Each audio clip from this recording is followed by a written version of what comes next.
ఇక హైదరాబాద్ షేర్లింగంపల్లి నియోజకవర్గం వివేకానంద నగర్ డివిజన్లో ఉద్రిక్తత చోటు చేసుకుంది. కాలనీలో కాంగ్రెస్ బీఆర్ఎస్ నేతల మధ్య వాగ్వాదం చోటు చేసుకుంది. కాంగ్రెస్ పార్టీ నేతలు బీఆర్ఎస్ ఎమ్మెల్యే జగదీశ్వర్ రెడ్డి దిష్టిబొమ్మ దగ్ధం చేశారు. మరోవైపు బీఆర్ఎస్ నేతలు ముఖ్యమంత్రి రేవంత్ రెడ్డి దిష్టిబొమ్మ దగ్ధం చేస్తుండగా పోలీసులు వారిని అడ్డుకున్నారు. దీనితో ఇరు వర్గాల మధ్య గొడవ చెలరేగింది. నేతలకు సర్ది చెప్పే ప్రయత్నం చేయగా బీఆర్ఎస్ నేతలు వినకుండా జగదీష్ రెడ్డి దిష్టిబొమ్మను కాంగ్రెస్ నేతలు దగ్ధం చేసినప్పుడు ఏమీ చేయకుండా ఉన్న పోలీసులు తాము రేవంత్ రెడ్డి దిష్టిబొమ్మ దగ్ధం చేస్తుంటే ఎందుకు అడ్డుకుంటున్నారని వారితో గొడవకు దిగారు. దీనితో పోలీసులు వారిని అదుపులోకి తీసుకుని స్టేషన్కు తరలించారు.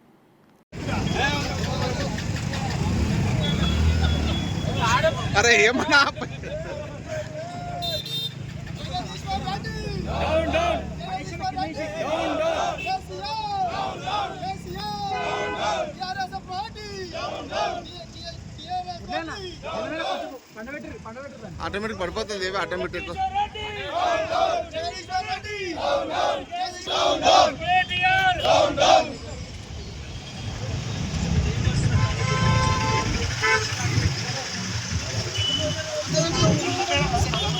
విజువల్ కొట్టే గట్టిగా జాయిద్ భాయ్ ఫోటోస్ కూడా కొట్టుకోండి మనకు అవసరం.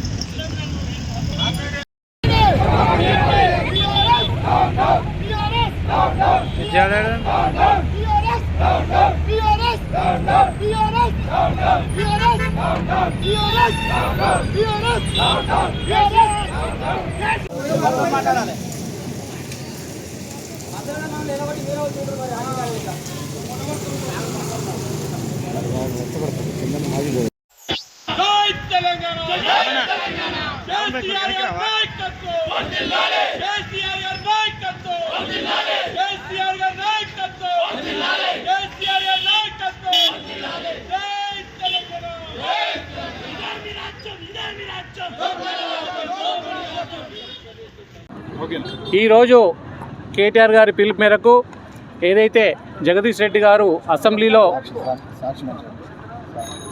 మాట్లాడినందుకు మరి ఆయన సస్పెండ్ చేసినందుకు దానికి నిరసనగా ఈరోజు నిరసన తెలుపుతున్నాం.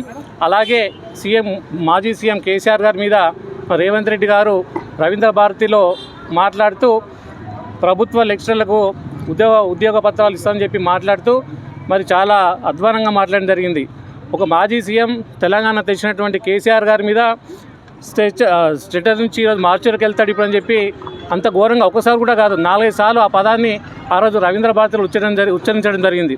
మరి ఏదైతే చాలా నీతులు చెప్పిన ఆ రోజు ప్రధాన ఉపాధ్యాయులు ఈరోజు పౌరులను తీర్చిదిద్దాలి, పౌరులను రేపు రాష్ట్రానికి దేశానికి అభివృద్ధి చెందే విధంగా వాళ్ళకి మీరే ఉపదేశించాలని చెప్పి చెప్తూ ఇలాంటి వ్యాఖ్యలు చేయడం చాలా ఘోరంగా మేము భావిస్తూ ఉన్నాం.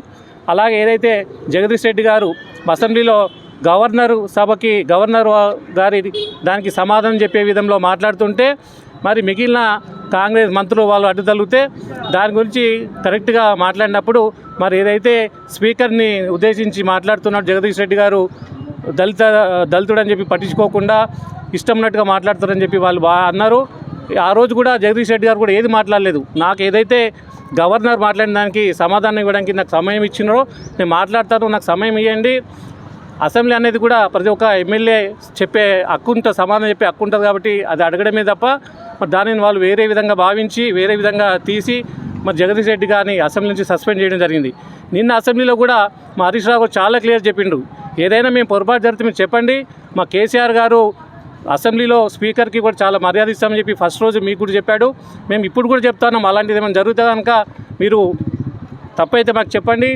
జగదీష్ రెడ్డి సస్పెన్షన్ ఎత్తివ్వాలి నిన్న కూడా కోరడం జరిగింది. మరి దానికి ఇంతవరకు కూడా వాళ్ళు స్పందించలేడు.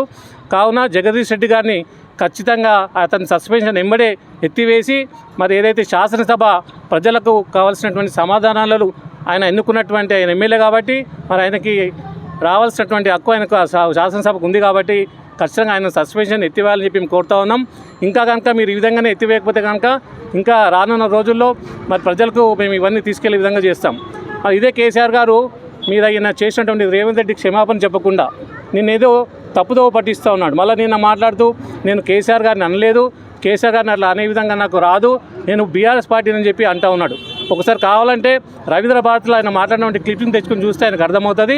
తెప్పించుకొని చూసి ఇప్పటికైనా మేము కేసీఆర్ గారికి ఆయన అన్న మాటలకి క్షమాపణ చెప్పాలని చెప్పి ఆయన అడుగుతా ఉన్నాం. క్షమాపణ చెప్పినప్పుడే ప్రజల్లో కూడా వాళ్ళకి తెలుస్తుంది తప్ప నువ్వు దాన్ని తప్పుదో పట్టించి నేను అనలేదు, నేను బీఆర్ఎస్ పార్టీని మార్చుకు వెళ్తానని చెప్పి అన్నని చెప్పి తప్పుదో పట్టించడానికి నిన్న రియలైజ్ అయిపోయి, ఎందుకంటే ప్రజల్లో ఏదైతే ఆగ్రహం వస్తుందో అవన్నీ గ్రహించి దానిని మళ్ళించి మాట్లాడుతున్నాను నిన్న.